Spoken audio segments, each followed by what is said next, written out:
Hello, and welcome to Storybridge. I'm your host, Patty Lucia. I'm a teacher and author, and I want to help you use the power of story for personal growth and healing. Every week, my guests and I share stories on a range of topics based on current commemorative days. In the following episode, Jackie and Janique share their story of motherhood. I want to thank you for wanting to share your motherhood story, because I have certainly been inspired by it right from the beginning. And so I think that it will inspire anyone who hears it. And I'm sure it's already inspired anyone who has heard it or has seen you guys about town or on social media. It's an inspirational motherhood story. So how did it begin? You know, when Janique was pregnant, we had people say, were you guys surprised? We're like, no, not surprised at all. This was planned. So of course, when we met, we knew we both wanted kids, and we knew that obviously there's going to be challenges, or there could be challenges, and there's so much pressure and stress and anxiety put around this because, you know, we kind of get one shot a month and that's it. So so we chose we looked for a donor that had Jackie's features and coloring her hair and things like that. And we used the California Cryobank. And so once we had decided, we just had to, order it in time for my ovulation. We did it at home, actually. We had no reason to believe I would have issues. And so we did it at home, and I felt pregnant, and I knew the very next day. My breasts were already extremely sensitive. I had so many different side effects already. Wow. Yeah. Most people do this process by going to the doctor, even if they're young. But even our doctor couldn't even believe that we did this at home, because it's just one sperm comes at your door through the UPS guy and delivers it in a box that says sperm, sperm, sperm. So it's it's quite funny answering the door to that. And it was actually very nerve-wracking because, it's quite expensive, and we just had one shot to do it. You try to take all the supplements and eat well for a little while before but doing it so you have your best shot. But also the app. We had an app that she would follow, your cycle and your ovulation. And those are amazing today. Like, so precise. Follow, and it tells you it's so precise, and it tells you exactly when you should be doing this, when, and so that's amazing to me that exists today. So it's so easy, not easy, but less stressful, I guess. Yeah. Yeah, exactly. Well, all of the precision. Now it had to be brought up to a certain temperature, right? Because it's frozen. Right. They just say if you leave it in room temperature for, I forget, to be honest, the time, but it arrives in dry ice and can stay like that for 5 days. And it's literally like this big, but it comes in like this huge scuba tank to your door. It was quite an experience. I mean, I feel like we were just blessed, and we were just so lucky to have, one sperm, one try, did it at home. I just feel like it was just meant to be. I mean, we wanted it so bad that I think that, the universe just made it happen. It made it happen. Yeah. Because Janique, just like she said, she knew hours later that her breasts were hurting, and she's like, I'm pregnant. But we had to wait 2 weeks to take the test to see if she was. Crazy thing, we waited 13 and a half days, and we took a test, and it denies, says no. And 12 hours later, it says you're positive. Because they always tell you to wait 2 weeks. That's how accurate that is, too. Yeah. Wow, that's amazing. That's crazy, right? So hours too early could just, So we did that, and we were like, oh, and I'm like, Jackie, it's impossible. I can feel my whole body is different already. So fast forward 9 months, and Kai arrived. Yeah. And if she was a boy or a girl, we were going to name her Kai. For 2 months, we believed it was a boy. And then one day we went in for an ultrasound, and the lady goes, wow, what a beautiful little girl. And we're like, looked at each other, and we had the biggest smiles. But it didn't matter if it was a boy or girl, but we just had the biggest smiles. It was just crazy. I can just remember it, right? Yeah. Amazing. Just want a healthy baby. What was birth like? The whole birth process? Did you do Did you do it traditionally, or did you guys decide you wanted to do it another way? So our gynecologist said that no matter what, you can tell I'm going to have to be induced. And of course, I didn't really believe her. I was adamant to do everything natural. And so we did massages. We went for crazy long walks every single day. I mean, you do things, massage your calves, which can make you miscarriage normally, or just go into labor. Nothing worked. And so she was a week past due, actually. So I waited till the due date, still nothing. And I'm like adamant she's got to come, right? But for 3 days prior to her birth date, I was in contractions for every 12 minutes, 24/7. So I wasn't sleeping, but I was so tired. And on July 4th, we went to the hospital for I don't know how many times. I swear we were there like 7 times. We're like, no, I've got to be in labor. It just has to be today. Right. They're like, nope. Go So back July home. 4th, they were like, well, you have an appointment scheduled for tomorrow. Do you want to go home? And I said, no, just check me in already. I'm done. So they had to induce me with Cervidil. And after 12 hours, I was 1 centimeter dilated. And then they did Pitocin through the IV.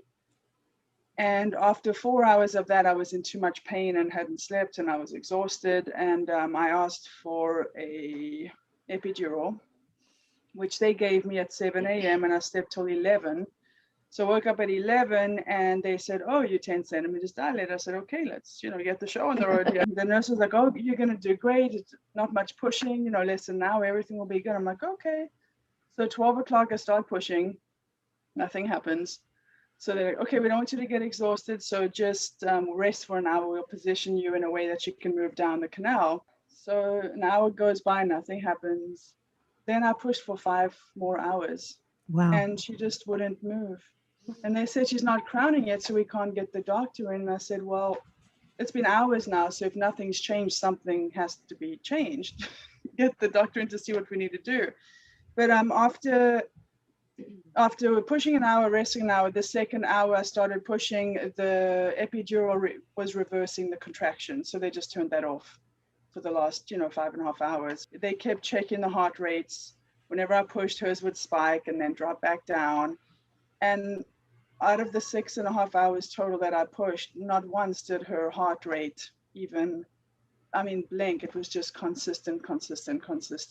And I feel like they kept watching that, because if anything did go wrong or she went into distress, they would just say, C-section. Right. So doctor knew that I didn't want to do that. So she comes in, she's getting the little vacuum thing ready. She goes, Janique, this is it, right? You got one more push and that's it. I said, okay. For the last half an hour, they told me to stop pushing, but my body was just spasming. So I was just, every time there's a contraction, my body was naturally just trying to push the baby out at that point. And they were saying, don't push. And I said, I can't. So, I forgot. By that time, I remember, Jackie, we had a heat pack, which I had her heat and put behind my back. And I feel like that relaxed my muscles to a degree. Anyways, doctor came in and Kai flew right out. Don't know what she did, but she came right out and they put her on my chest and they're like, oh, she's all right. I said, is she breathing? And they look and they're like, well, she's working on it. And they start smacking her little butt. Yeah, it was quite an experience. Yeah, we stayed for the whole 3 days. We didn't let anybody else in because I couldn't even imagine so many people let other people in, like, visitors and family. But it was such a stressful time and it's so private.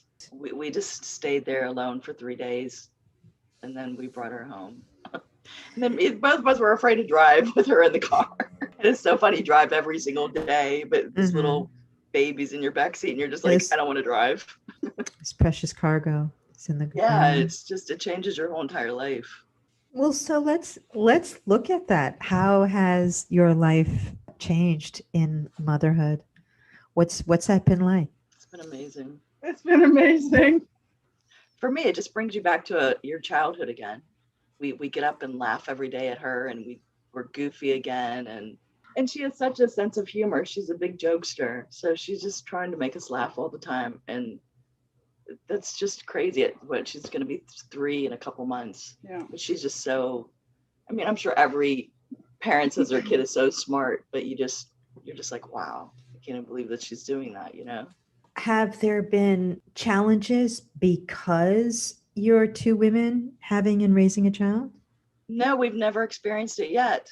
Yeah, we just don't pay attention We just, to it. I mean, and she's learned from the very beginning that all families are different. She has 2 mummies. We've read her books. Mhm. You know, Kai also goes to school. She's been going to school since she was 2 when we opened up our business. You know, she tells everybody she has 2 mummies and she's proud of it. And Mhm. just at Mother's Day last week, they made sure that she made 2 cards for us. I mean, That's it's just, beautiful. it is so beautiful because like Patty, like 20 years ago, this would never have happened. Or No. you'd feel bad for, you know, your child's going to get made fun of or something like that. Mm. But today we're experiencing that Kai's very proud that she has 2 moms. She lets everybody know, you know, I have 2 mummies, Mhm. and just everybody, nobody cares. It's really, really cool. That's Happy to beautiful. see that for my daughter. Yeah. Yeah. Now, what about the grandparents? Mom and dad are in their 80s and they just adore her. And the same with your parents Yeah. that are here. My parents live close by, and I mean, you know, thankfully they live close by. They just stop by on the way home for a few minutes. Otherwise, you really would never see each other. Everything is so busy. But no, everything's great. She has my brother, one of my brothers lives here, Ashton, and she just adores him. Saying I don't care what other people think is the wrong words. Not being concerned what other people think about you or judging you or. Okay, let's go fix it for you, okay? Break. Say hi, Patty. Look at you. Walked up and she goes, Hi, oh, Kai's Kai. 2 mommies right there. I am so grateful for Kai to be able to be born at a time that it is fine. We've taught her that from the very beginning. Doesn't matter if you have 2 daddies, a mom and a dad. Yeah, Yeah, the most important thing is love. absolutely. What would you like to share with two mommy couples who are considering bringing a child into the world? Well, I think if you're in a same-sex relationship, you already should have the confidence and believe in yourselves as well as a couple.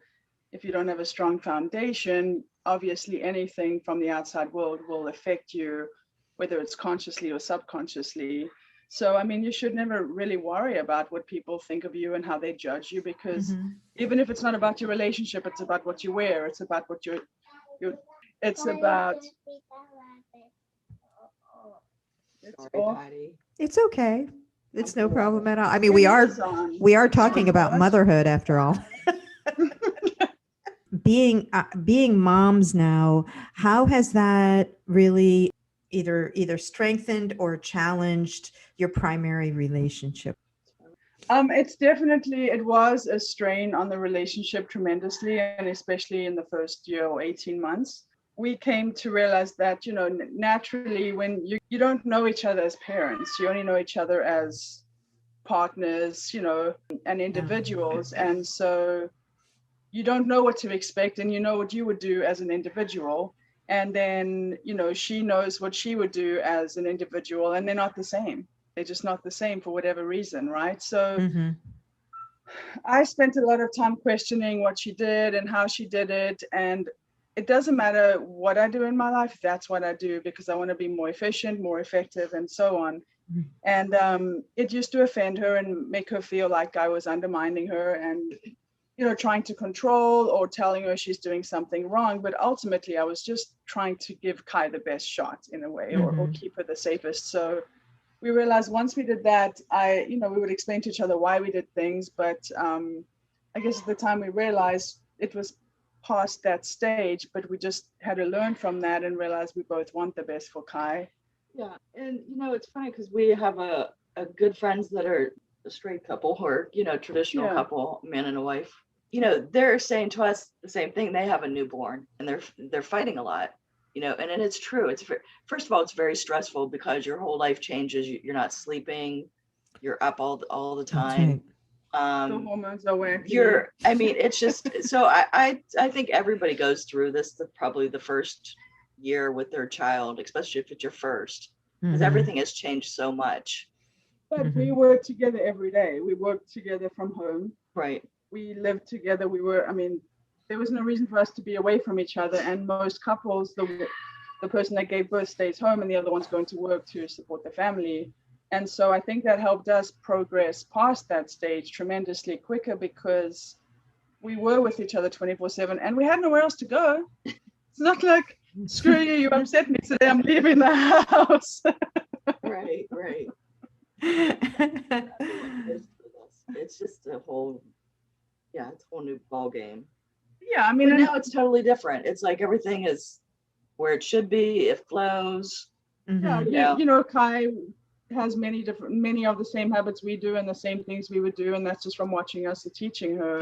Yes. And so you kind of get to the point where you don't have to tell her everything every step of the way. Plus, she's more independent. Mhm. Yeah. Mhm. Yeah.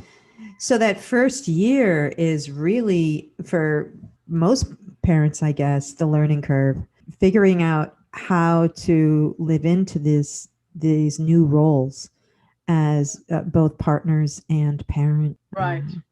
I Yeah. think 2 years is to be safe. I mean, I think Yeah, if you can get through that, you're fine. You're good. Yeah. I mean, seriously, there was no sleeping at all, Mhm. right? Mhm. I mean, you're just exhausted, you know? And that has such a huge impact on everything. Being without sleep. and patience. I was explaining again, my friend's little girl is 2 months old, and I was explaining how it's so important to be present with the child instead of getting up and having this list of things you're trying to accomplish and just shoving this little thing around the house because as if they don't exist. And so Kai, compared to her friends, she took longer to crawl and then longer to walk, and she was also smaller than them.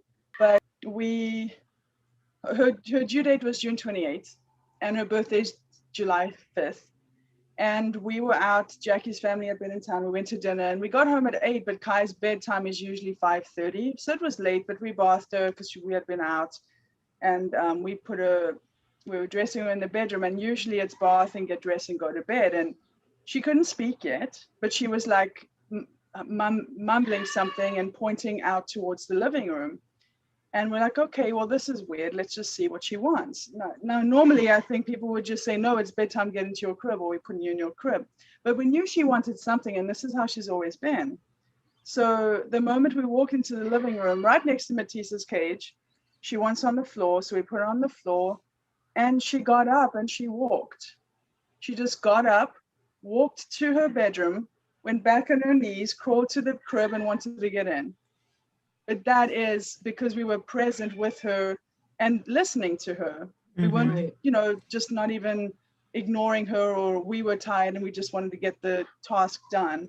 Even bathing her at night, I don't try to rush it. I want her to enjoy it and play, go at her own pace. And even for her own self, what's the next step? The moment I pull the plug out, oh, it's cleanup time, mommy, So just being present with them, and they're not an object, they're part of your life, and you should never treat them. When we had her, I, in my mind, agreed to never spending a moment without her as long as she's dependent on us. And many people don't. People are like, if I'm having this baby, I'm going to have at least a date night a week or a full day to myself a week. I mean, I don't know why you had kids. Yeah, we've taken Kai. We'll rent one. Yeah, we've taken Kai with us from the very beginning. One week old. If we were going to a restaurant, we would take her with us. She's always come everywhere with us. And she also has her time at school. Oh yeah, now she does. Yeah. Now she does, yeah. If I have to work late, I'll still come home after school, spend a couple hours, put her to bed, and then go back to work, So it's not her fault. We have a job and we have obligations. You know what I mean? Yeah. That's how. But I have to say this. I think the best thing about being a parent is, some of the things that you didn't like as a child growing up, you can change it all. Mm-hmm. And it's great therapy. Mm-hmm. So you just raise your child differently than maybe what you didn't like as a child. You've changed some patterns that Absolutely. may have had a negative effect on you, but you're able to consciously change that pattern and do something completely different with your child. There's this wonderful thing for your child, but there's also kind of a healing that goes on for you in the process. Absolutely. Yeah, that always makes me happy and hopeful. Parenting is something that generation to generation, people are working on how can I do things a little bit different? Or maybe if they had a wonderful childhood, it's like, I want to do things the way my parents did, or, oh God, I don't want to do things the way my Right. parents did. And then you have these other outside forces, who are supposedly the experts, and they write the books and they tell you how you should raise your children and discipline them. And a lot of times they're wrong. And you have to find your own path that's the best for you and your child. Even each child is different. I mean, Yeah. we hope to have more, and we think it's going to be as easy as Kai, but I'm sure that one's going to have its own personality. Absolutely. And so, yeah, what the textbook says doesn't really go depending on their personality. Did you want to add to that, Jackie? No, I know. I'm just thinking in my head, like, so many people ask us about, like, okay, obviously I'm much older, having a child, and would have been better if you did it when you were younger. But for me, and we talk about this all the time, it's like, I just feel like we both have more patience. We both have more, I don't know, life is different when you get older, and you just Mhm. appreciate so much more. And so I wouldn't have done it any other way. I love that I'm having children at my age because I appreciate every little second of her. And we spend so much time with her, and she's our world. I don't think I Mhm. would have done it any other way. I kind of like to look on the spiritual side of things, and I often think that people are brought together because their spirits wanted that, and they bring children into the world because the spirits of those little children were picking them for their parents. Did you think about that in your process? What's funny is at the last minute when we were set on one donor, when we were ready to order it, it was gone. And so we knew when we had to order one immediately. And so it was just like, this one just popped, and I was insistent, this is it. Mhm. And I was almost in my head so much happier that happened because I found this one. You know what I mean? And maybe that was all meant to be. Mhm. I mean, because I couldn't even imagine any other child but Kai coming, to us. That's right. That's So right. I truly believe that. Yeah.